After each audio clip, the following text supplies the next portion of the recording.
I said lightly. "As you're not here, I was thinking of going." Cedric laughed heartily and disbelievingly.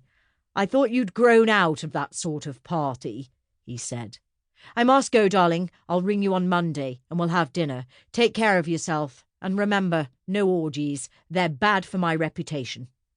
I put the phone down, feeling extremely irritated. What was the point of spending 10 days alone in the south of France? Cedric naturally couldn't get away, boring myself silly getting a suntan for his sake when he wasn't around to appreciate it.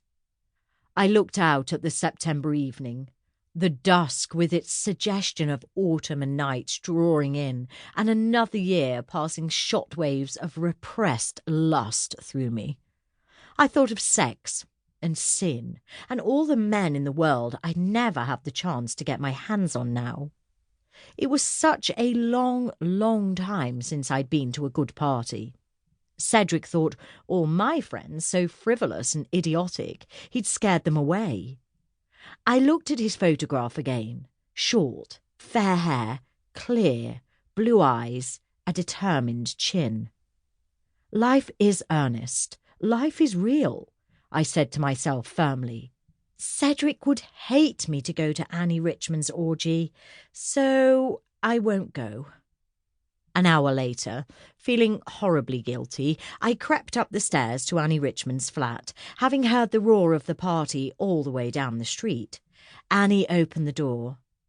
"Emily!" she cried joyfully, giving me a huge hug. "I never dreamed you'd come." She was wearing a dress so cut out there was hardly any of it left. I was wearing a backless black dress, pretty low at the front and welded together with safety pins, as usual, which I never dared show Cedric. I'd put on weight since I last wore it and was falling out all over the place. I just hoped I looked a bit like Sophia Loren. Annie looked at me with approval. "Stripped for action, that's more like the old Emily," she said, handing me a glass. "I've only just popped in for a quick drink," I said. "Cedric's away." "I know," she smiled knowingly. "There's lots of talent in there, so go in and forage for yourself."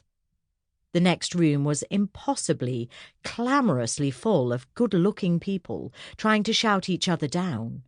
I felt very nervous, so I drank my disgusting drink straight down and quickly had another. I didn't know a soul, but then Annie turned over her friends so fast. A handsome Australian, in a red shirt, came over and started to chat me up. His eyes smouldered under bushy black eyebrows. I knew that look of old. "I feel I know every inch of you already, so let's get on with it," it stated unequivocally. "Bloody awful row," he said. "Pity I can't lip read." He gazed at my mouth and then at my black dress, which was descending fast. Any minute I'd be topless. I heaved it up. "Leave it," he said. "I'm enjoying the view." He was clearly a super stud and would have whipped me down the passage and under Annie's duvet in 2 seconds flat. But I wanted to stay upright, not flat. Suppressing the waves of lust that were sweeping over me, I started to shout at him about Cedric and his political career.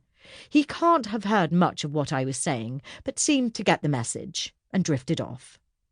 I was then collared by an ancient, or more an elderly wren, a model with long red hair and skinny white hands, who went on and on about her split ends. Suddenly there was a commotion by the door. "But Annie," said a man's voice, "I thought I was coming to an orgy. Where are the wall-to-wall couples, the lovely girls in tiger skins?" Split ends caught her breath. I, like everyone else, turned around.